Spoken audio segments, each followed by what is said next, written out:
I don't have any real prepared remarks, but I do want to just speak for just a few minutes on a couple of things. This organization, the FPA, was formed in 1918, and there was a reason why it was formed. It was the end of World War I, right? And at the end of that war, another famous Princetonian, Woodrow Wilson, came up with this idea that he would form the League of Nations, and as a result of the Treaty of Versailles, and of course all of you are very familiar with all of that. And it didn't work. I'm from Massachusetts, and it didn't work because of a senator from Massachusetts kind of torpedoed the whole damn thing and messed up the idea of a League of Nations. And it was unfortunate that that happened because that then led to a whole series of other things. But you think about what's happening today, right? You think about this war of aggression that Vladimir Putin has unleashed, illegally, by the way, on a country that's been independent since 1991 called Ukraine. And what is that? So in Putin's mind, in the Russian mind, they can make the argument that it's, because they feel threatened or they're defensive or whatever, but Ukraine is not a threat, never was a threat to Russia. Ukraine became an independent country in 1991, and since that time has been an independent sovereign nation in the United Nations. What Vladimir Putin unleashed in February of last year was a frontal assault on the so-called rules-based international order, one of the fundamentals for which this organization was put together. Now roll the clock back. It's 1648, and you just went through 30 years of war in Europe, Protestants versus Catholics, in a religious war that ripped apart all of Europe. And at the end of that, in 1648, they said, that wasn't the smartest thing to do. We kind of ripped each other apart. So let's establish a rules-based order for Europe, and we'll call it the Westphalian system. And that lasts, more or less, there's wars, but they're not continental-wide wars. That lasts from 1648 to, roughly speaking, 1750, about 100 years. And it breaks down in Europe in what is called the 7 Years' War. In the United States, it's called the French and Indian War.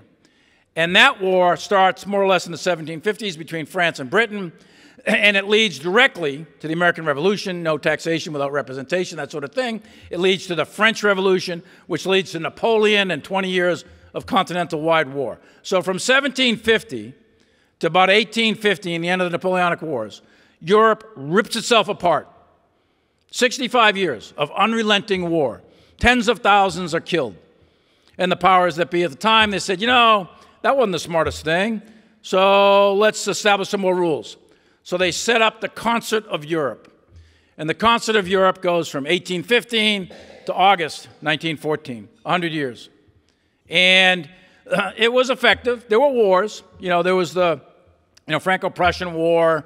There's the war in Crimea. And there's a couple of other little Russo-Japanese wars. But these are limited regional wars. They're not continental-wide great power wars. And that rule, the Concert of Europe, established that, and I think Henry Kissinger he had his 100th birthday a week or two ago, and he may have talked about some of this. So the Concert of Europe holds, but it breaks down. It starts to fray in the late 1800s, and it breaks down for good in 1914, August 1914, when, the Archduke, he's riding around, takes a left, he should have taken a right, black hand comes up, terrorist shoots him in the head, throws a grenade in the car, takes another left, he dies a little while later, and then his uncle, the head of the Habsburg Empire there, Austria, we didn't even like his nephew, but he says, I can't have these little Slavic guys do that to this Germanic prince, so I'm going to mobilize my army. And then the Russians say, hey, I can't have that happen.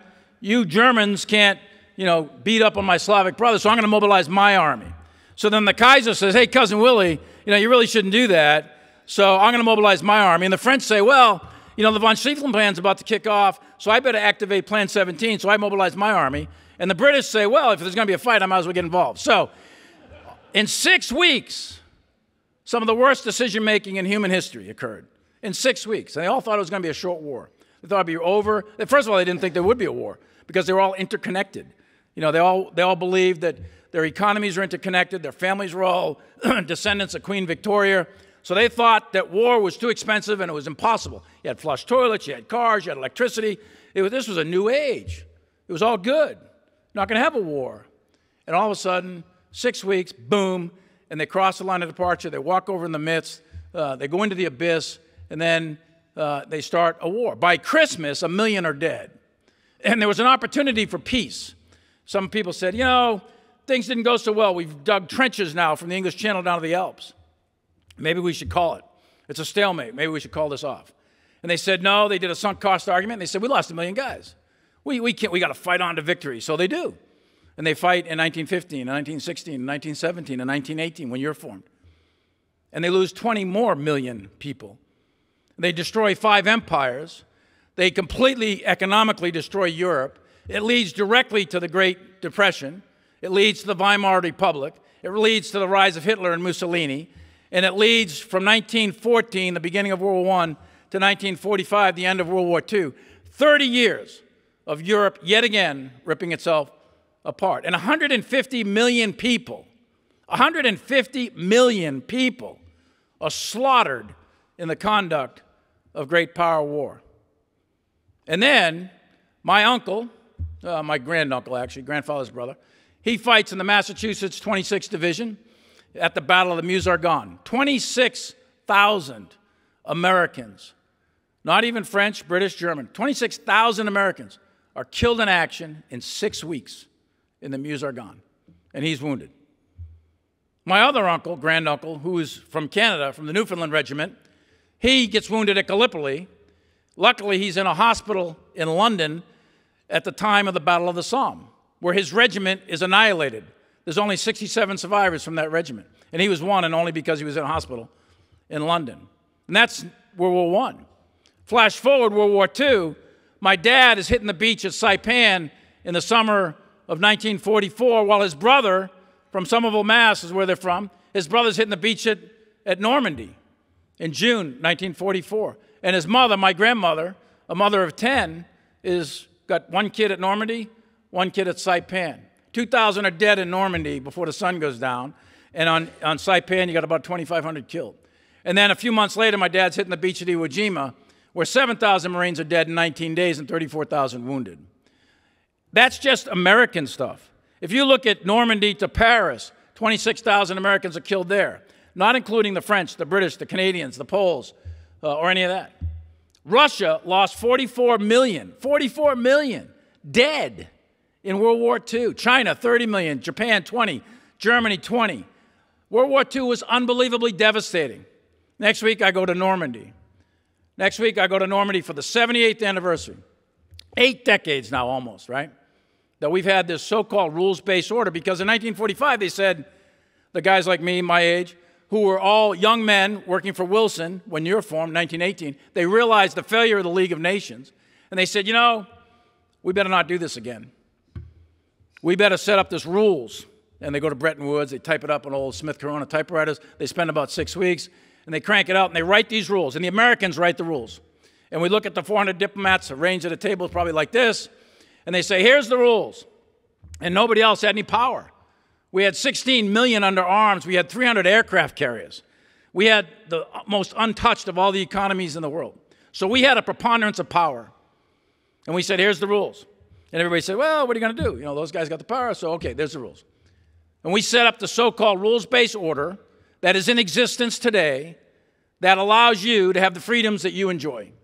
And that rules-based order is under intense stress right this minute. And Putin doesn't like that rules-based order. And what he did was a frontal assault to rip it apart. And what the Chinese are doing is watching to see if it gets ripped apart. And we're in the 80th year. If that rules-based order gets ripped apart, then you'll be doubling your defense budget in a heartbeat. You'll be going back to 300 aircraft carriers because you'll need to brace for the next great power war. Now, I'm not saying that's coming, but it could. And the future is unpredictable. And I'm telling you, as sure as I'm alive today, that the future is not quite as rosy as people might think. I want to be optimistic. But I'm Irish, and I'm from Boston, and it can get worse. And I do remember the Red Sox, 80 years. So my point being is the idea of great power war is very real. And there's no one in uniform today alive that I know of that fought in World War II. And that historic memory is fading from our living memory on a day-to-day basis. And very few people actually realize it. When I was at Normandy a couple of years ago, I saw a young sergeant from the 82nd Airborne Division, and he parachuted into Normandy behind the lines. And I went up to him and I said, I was Chief of Staff of the Army at the time, and I said, Sergeant, what is your great lesson from World War II?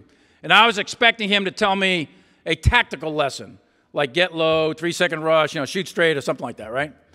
And he looked at me and he tears up, and he just looked and said, General, never let it happen again. Never let it happen again.